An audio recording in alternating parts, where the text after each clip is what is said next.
Assalamualaikum warahmatullahi wabarakatuh. Halo guys, aku harap mudah-mudahan gambarku jelas ya di sini ya.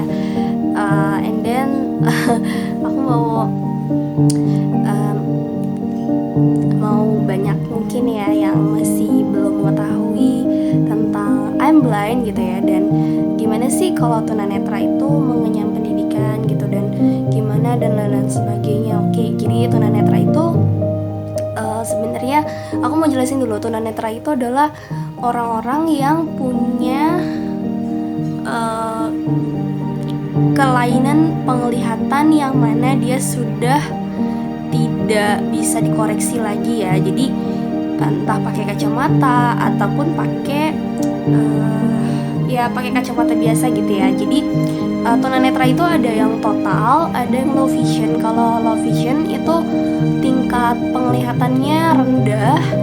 Jadi misalnya orang bisa melihat jauh itu berapa meter gitu ya, nah dia segitu gitu. Jadi dia nggak bisa dikoreksi lagi walaupun pakai kacamata minus gitu. Ada juga yang total. Kalau aku tingkatnya yang total. Jadi total itu dimana dia sudah tidak bisa melihat objek di sekitarnya lagi gitu kan.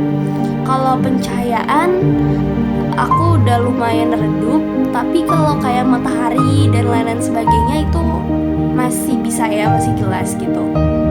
Nah jadi balik lagi, kita kan masalahnya cuma di penglihatan ya guys. Jadi kita nggak ada masalah di pendengaran, nggak ada masalah di yang lain-lain sebagainya gitu. Kita cuma masalah kita tuh ada di penglihatan. BTW aku sekarang udah jadi mahasiswa. Nanti aku bakalan sedikit ceritain gimana cara tunanetra bisa mengenyam pendidikan. Oke, jadi awalnya tunanetra itu harus belajar braille. Jadi aku waktu belajar braille itu umur 6 tahun ya. Jadi jadi gini. Jadi dia punya bukunya sendiri. Jadi tunanetra itu nggak bisa pakai buku tipis yang biasa. Jadi dia harus pakai buku yang setebal ini. Dan ini modelan braille-nya gitu ya. Guys ya. Kayak gitu. Ini braille disebutnya. Dan ini buat nulisnya. Jadi ini buat nulisnya. Jadi tunanetra emang punya alat khususnya kalau misalnya buat nulis gitu.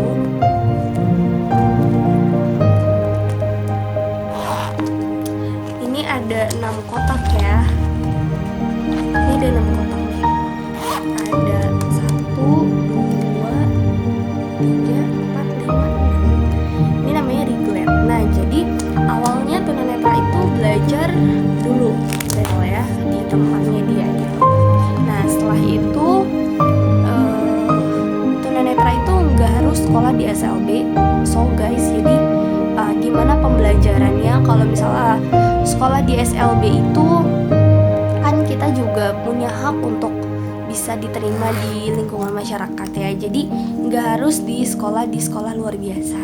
Nah ada namanya sekolah inklusi. Sekolah inklusi itu sekolah umum dimana dia juga bisa menerima anak-anak disabilitas.